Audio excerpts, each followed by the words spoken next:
Out of the darkness and into the light, it's the This Woman Knows podcast. Hi, everybody. Welcome back to another episode of This Woman Knows podcast. I am your host, Lisa Ann Alexander. On June 25th, Tamir Rice would have been 21 years old, but in 2014, he was killed by a Cleveland police officer as he played in a park with a toy gun. He was 12 years old. And his story is just unfortunately one of many of what happens to young Black men in the United States. And so today I am happy to have another mom on the show. She is an attorney advocate, an educator, fellow podcaster, and mom of two young Black men. Two, correct? Yeah, that's right. Two young Black men. So everybody, please help me welcome to the podcast, Miss Whitney Knox Lee. Welcome, Whitney. Thank you. I'm so happy to be here. Thank you for having me. So my first question to you is, what was your response when you found out that you were having sons? You're pregnant and you find out you're having boys.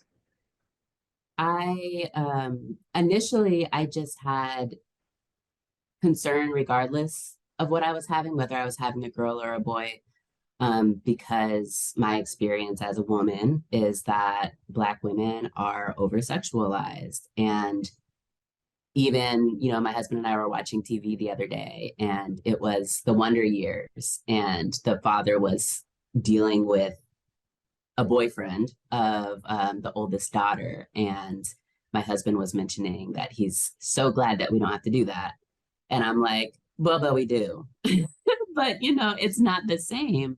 We don't consider how we raise our son in relation to like sexual relationships as much concern, I think, as with young girls. So initially I was relieved that they weren't girls, that I wasn't gonna have to deal with hair because I hate dealing with my hair. But then it did sink in that these were boys. And, speaking of Tamir Rice, he's always the first person that comes to mind. Well, I guess Trayvon Martin as well. Trayvon Martin as well. These were young Black boys. And with Tamir Rice, young.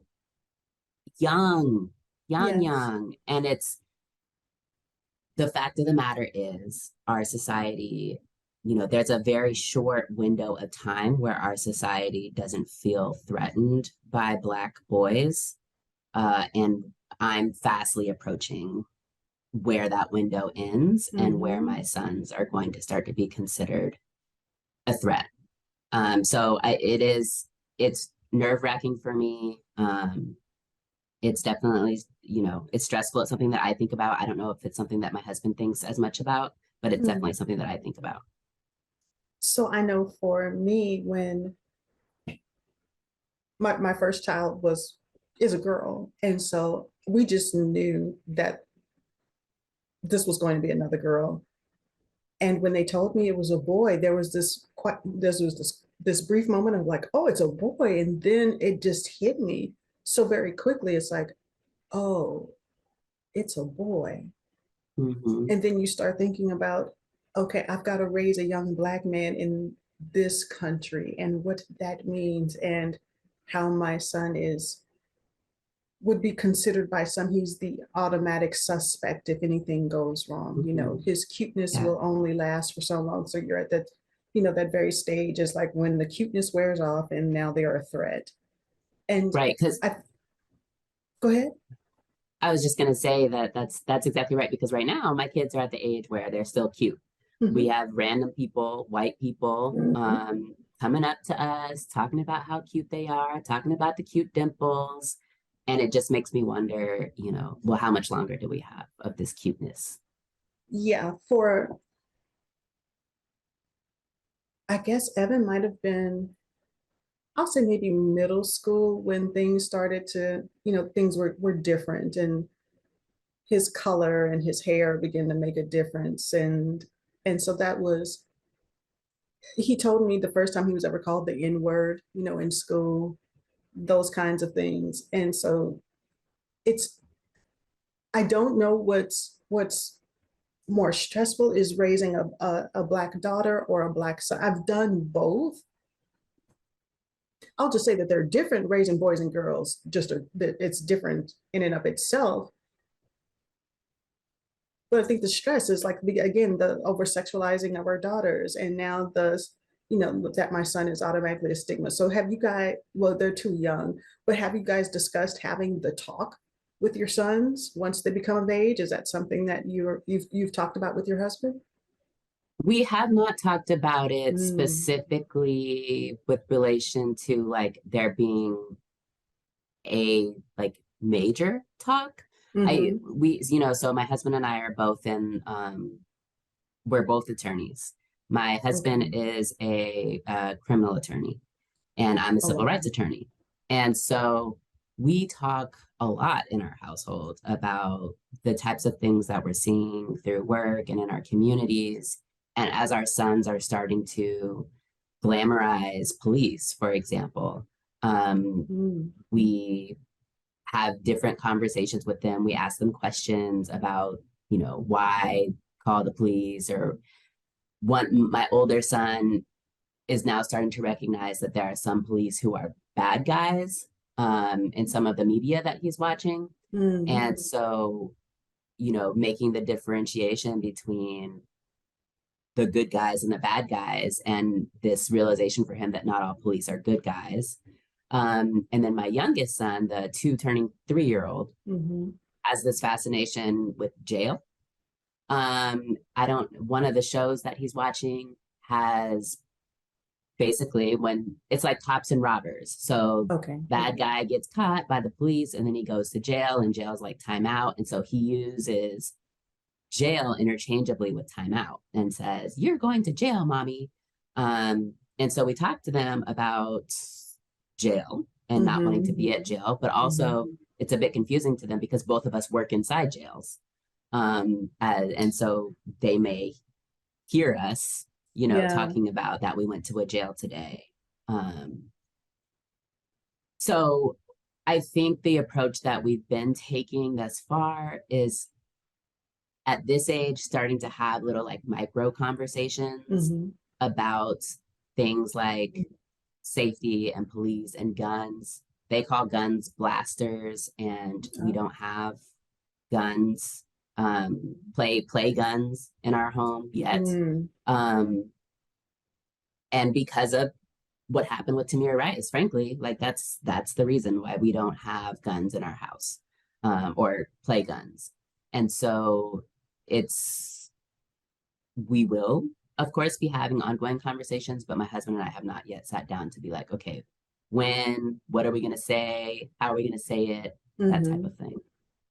Now, there are quite a few of Black folks, who are leaving the US and raising their kids outside of the US. There are groups on Facebook, Blaxit is what it's called. Some of it called Blaxit, being an expat in a different country. And then there is such a sweet couple. They have a sweet romance story. They met, he was her Uber driver. They met, fell in love, and everything happened really quickly for them. Got married, had two beautiful, and when I say these boys are beautiful, they are beautiful. They had two beautiful boys, all this curly hair. Oh my gosh, yes, I have to, my own son, I consider him the most beautiful baby in the world, but those two are running real close seconds because they had some gorgeous children. And they packed up and took their family to Belize. And they are living their best lives and have zero intention of coming back.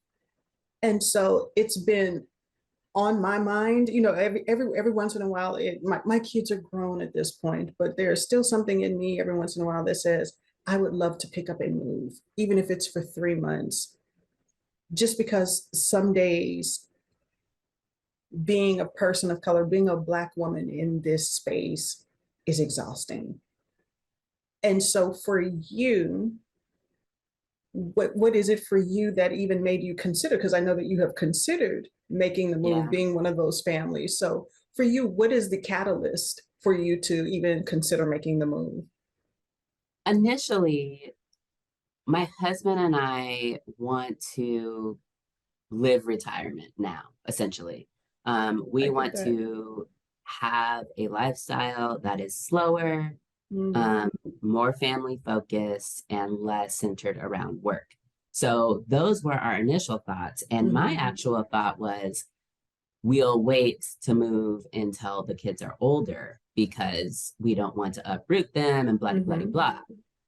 Over the course of the past several months, though, I've been having multiple conversations with people who have up and left and gone abroad, who are folks of color, who their kids are older. But what they say to me is how they wish they would have moved when their yeah, kids were younger, because of the life that they're able to have there, both in terms of this sense of relative safety, but also in terms of the family emphasis in other mhm, countries that we don't necessarily have, we're not able to have here because of how our society is run and the emphasis on work and making yeah, money and yeah, contributing to the capitalist society and trying to stay within, I guess, the middle class or trying to survive, like so much of our right. experience is trying to survive, whether that's financially or like literally surviving.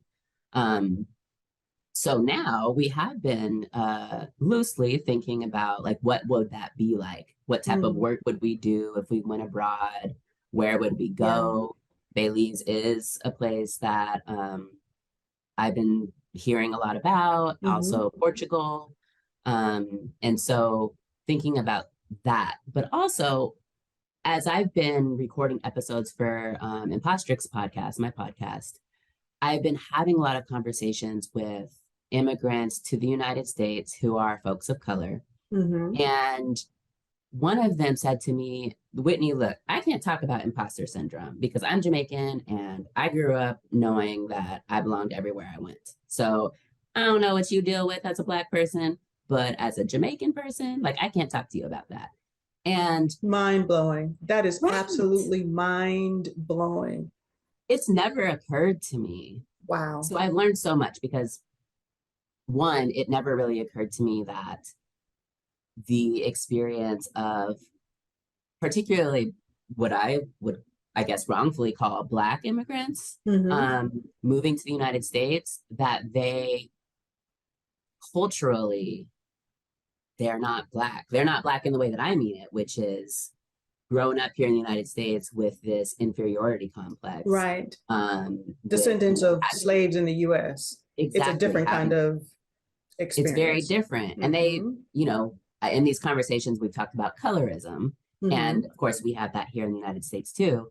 But just, it's never occurred to me as a Black woman that I could live in a space where there wasn't this overarching umbrella of societal opinion that I am less than simply yeah. because I'm a Black woman.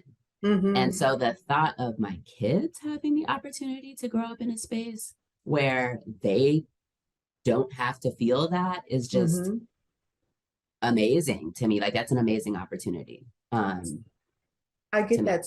I had one woman tell me that she was looking forward to moving abroad so she could, and she was a Black woman, so she could experience this American privilege that she does not get the chance to necessarily experience here in the States.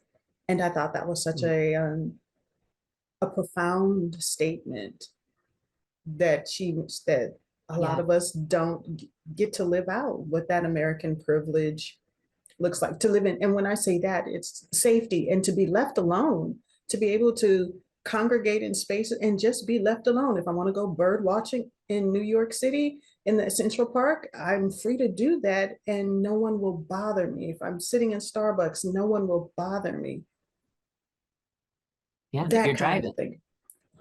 In your house playing video games. So just to be safe, to be free, and to exist. And if that happens somewhere else, I'm seeing a lot of people counting up that cost, and it's like tallying what really cost me to leave and to live somewhere else with my family. Right. And what's so beautiful to me is that at this point, so when I was pregnant, so my son's 24, so it's been a minute, right? My kids are they're real grown. They're real grown, 31 and 24, right?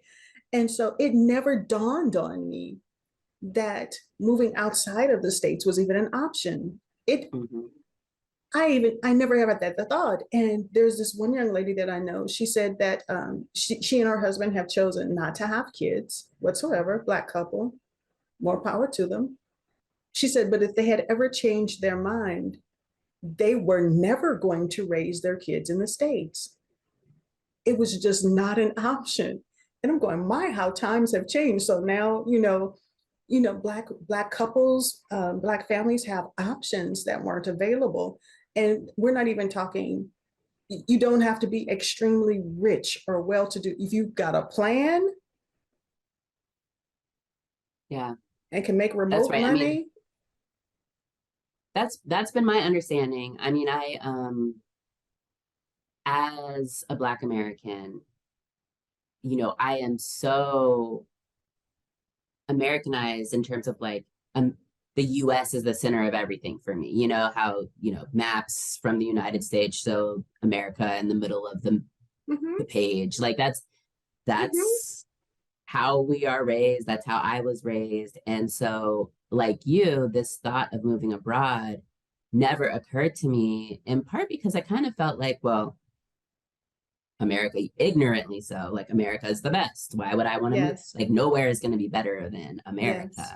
But as I've grown, and particularly in my line of work and with what my husband does and with what we're seeing with the use of phones and other recording devices, it's just so palpable, the lack of safety that we have comparatively. And, I'm swayed by everybody's claims that it's not necessarily the same abroad. And particularly when we're talking about like gun violence and having how guns even show up in our society. Yes. I would love to move someplace where guns weren't a part of culture. Yes. And not that I have anything, like we are actually gun owners. I married I married a Southern man. I said, no guns in the house. He said, well, that's a deal breaker. And I said, oh. I'm from Seattle. So, the gun thing is not like, I don't love it. But like, he thinks that that's something that we need to have for safety. That's fine. But in his role as a criminal defense attorney, or I'm sorry, he's a prosecutor. He used to be a defense attorney. Now he's a prosecutor. And he prosecutes solely homicides. And so many of these cases that he comes home talking to me about are cases where like people are mad and they just happen to have guns. And because they have a gun, they can wave it around and, threaten somebody with it. And then one thing leads to another and somebody's dead. Yes. And I just, so often my response to him around the case fact patterns is, see, if there wasn't a gun, somebody would be alive. My husband says this, he says, you haven't heard of anyone being killed by a hand grenade, have you? I'm going, no. He's like, why do you think that is? It's like, if everybody had access to hand grenades, neighbors would be throwing grenades over, it would just be chaos. And so I'm like, you have a very valid point there, sir. And I don't think gun culture could ever be unraveled from the US. I don't think that's ever, I cannot see that ever happening, right? And I didn't realize how much gun culture was a part of our society until I made a conscious effort not to use gun language in my conversations. So I am no longer pulling the trigger or, all those kinds of things. And it just flows so naturally because it is so embedded in the culture.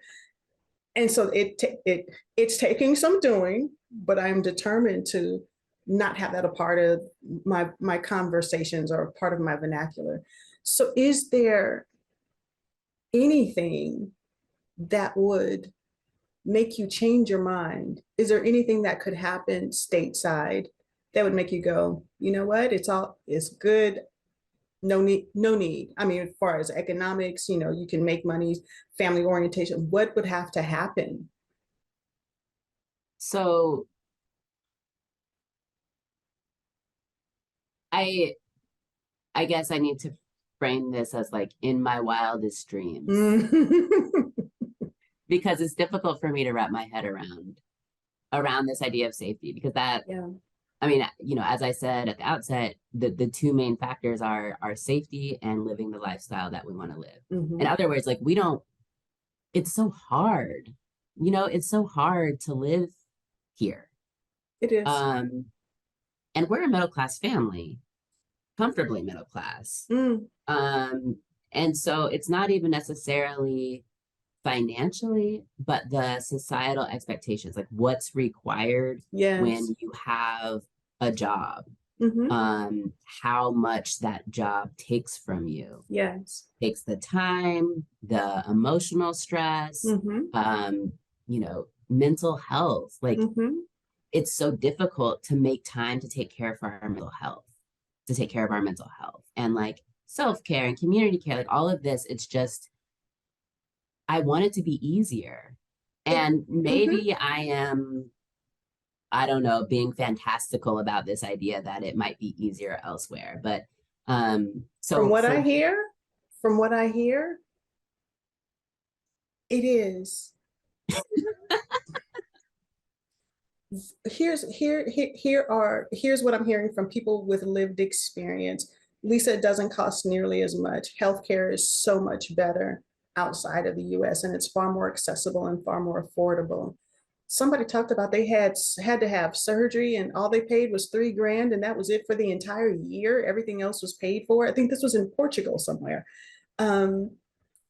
One lady said that she had lost 25 pounds, didn't need her blood pressure medications anymore, and that it was far easier to make friends and build community because it's not the rat race that we know here, the constant go, go, go, go, go, the constant need to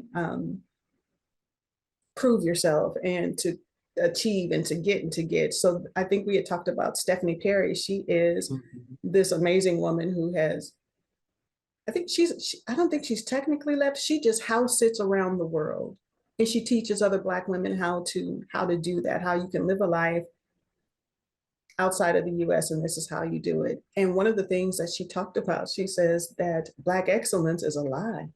And she says that was created by somebody that wants to keep you in this state of always doing and achieving and trying to prove yourself. She's like, I do not buy into Black excellence. It's like, I am excellent because I just am.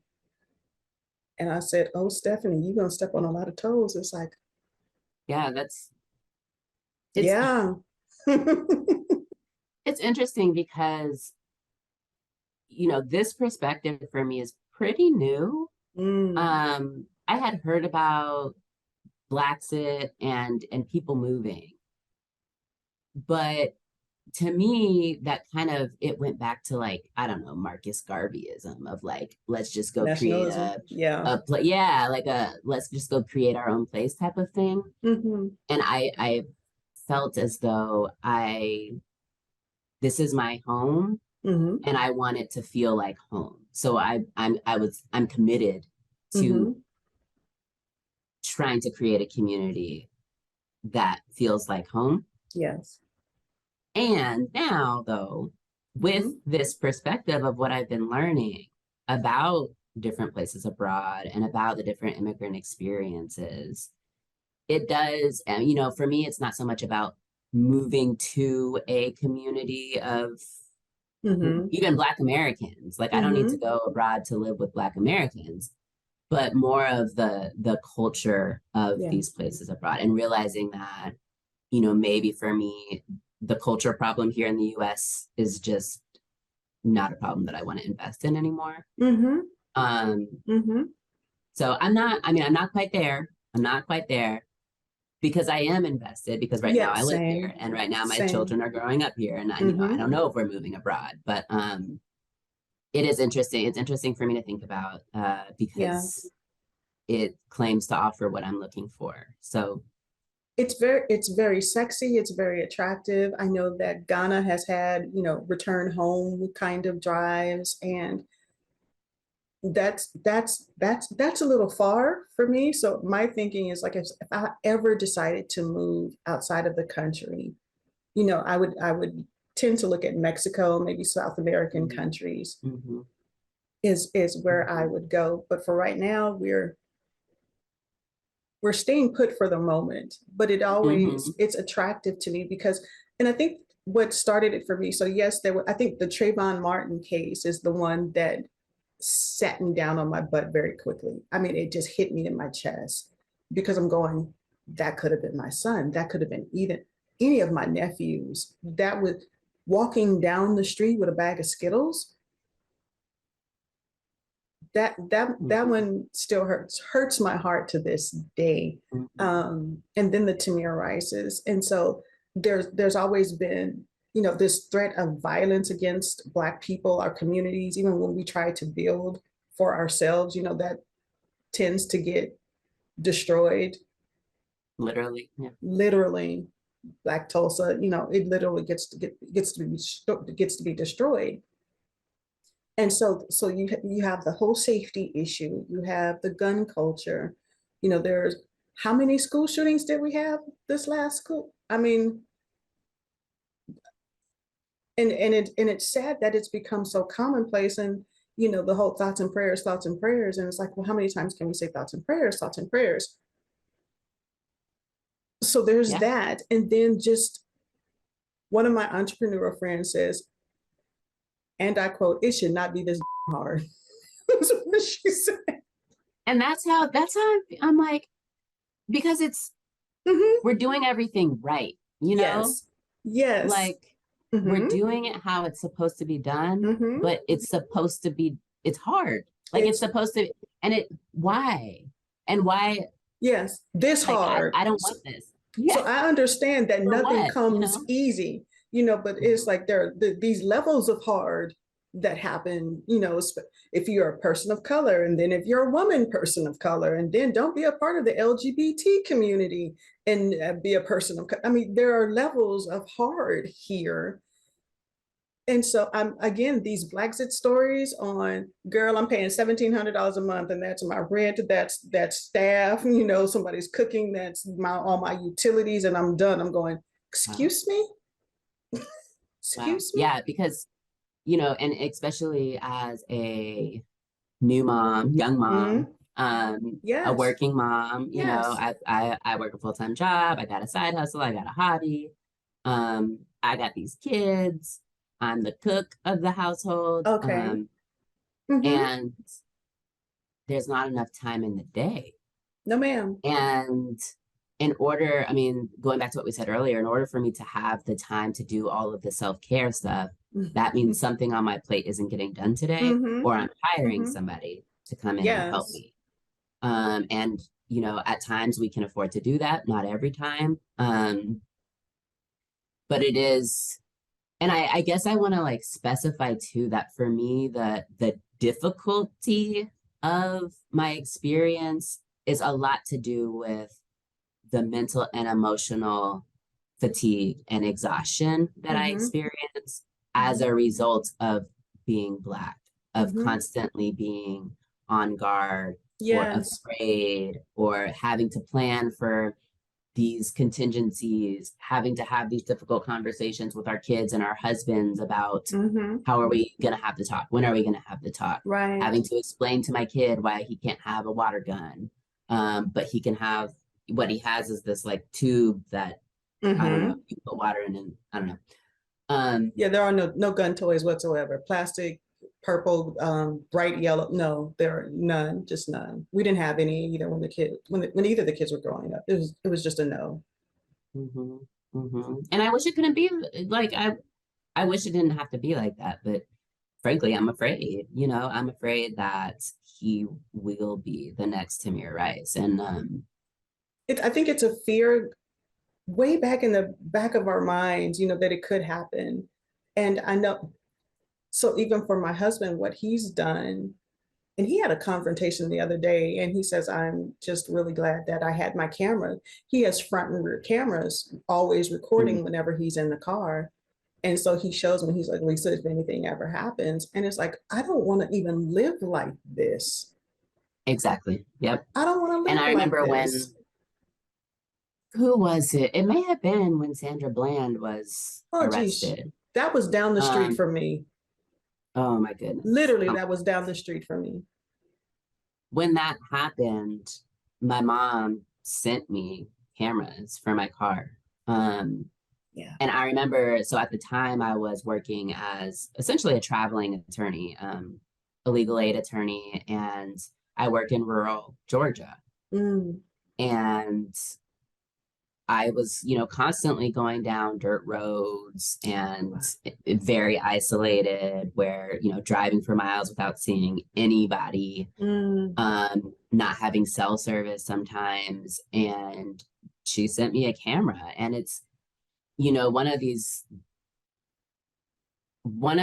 differences, I think, or these experiences that we have as people of color too, is this vigilance in these types of situations where, like, I don't know that white people are driving around being like, I should probably have a camera, or I might be concerned, or like the KKK might pop out of nowhere and, get me. As seemingly ridiculous as that sounds, that's the thoughts that are going through my head.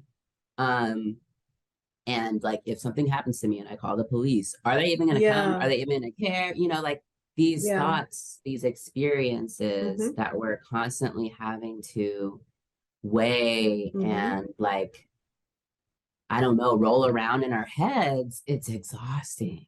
It is. And doing that on top of, like, the being human part and, like, being an American in a capitalist society part, like, it's that part. It's exhausting. It is. I told my team, I think I even put it on the website, and I said, we do not have to contribute to the GPD every day. It's like we just will not, there will be time off. And I wish that our society was a little different in that, but it is what it is. And it looks like we have some choices. We have choices that maybe our my grandmother definitely did not have the choice of packing up and going, I'm moving to Jamaica, because my grandmother's grandmother was full-blood Jamaican.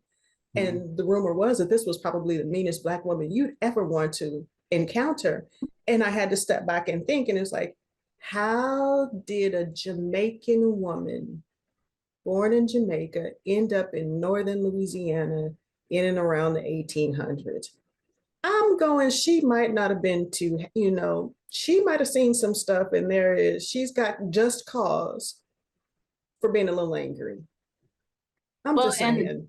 And thinking about it, I mean, my family did do this. It was just part of the Great Migration.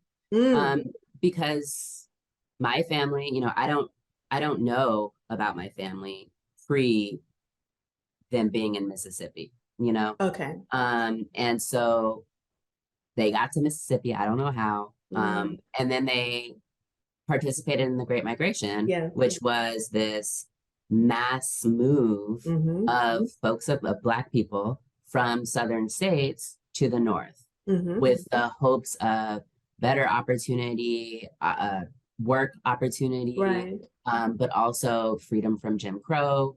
And, so my mom grew up in Chicago. And as many of our families, grew up in Chicago or Detroit or New York. Los Angeles. My family went west. Yeah. So, and then my parents moved out west to Seattle after meeting in Chicago. And so, I think we do have legacy of moving to that is true. Better community. It's just, I do think, at least for me and like my family, I don't have anybody in my family who's moved abroad. Same, me neither. And so like this would be a new thing. And we mentioned it to my dad the other day, and we were kind of joking with him. My husband has this thing about Guam, wants to move to Guam. because Okay. evidently it's easier to practice there as an attorney without having to take the bar, blah, Okay. blah, blah. But Okay. Guam is like a world away. And so my dad, it was Father's Day actually. My dad was like, this is not the news that you tell somebody on Father's Day, that their child and their grandchildren are moving To literal like Guam. 30-hour plane flies away, like plane rides away. But I don't think we're moving. I mean, Guam is, we're not moving to That's a Guam, little but far. That's a little yeah. far.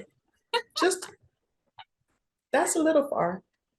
It is a Right, but U.S. so I just territory, say, correct, though? That is U.S. yes, territory, Guam. Yeah, yeah. but it's a very far U.S. territory. It's by Australia, New Zealand. I Oh, mean, dear Lord. Okay. yeah, Mm. yeah. And when my husband said that, I'm like, babe, I'm really not talking about moving all the way out there. Like, I'm really like, we need to be a short plane ride.